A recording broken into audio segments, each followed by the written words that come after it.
What are maintenance margin? Maintenance margin is also part of overall margin which is collected during a derivative transaction. Maintenance margin, also known as variation margin as well. When an investor or a trader holds an underlying asset, it is required to maintain a minimum margin amount of that asset position in the portfolio to keep the position open and alive.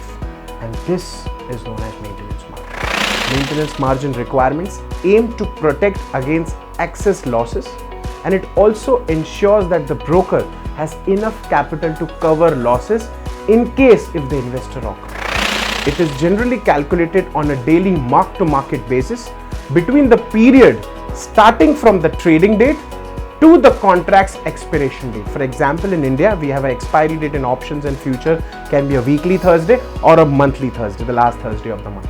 In case the investor is unable to fulfill this requirement, he or she receives a margin call initiated from the broker to deposit further amount in order to keep the position alive. If he or she fails to deposit, the broker has the power to close her or his position. In short, maintenance margin is the amount of capital that must be available into your account to keep your leverage trade open and live. Have you ever traded in futures or options? If yes, comment right now.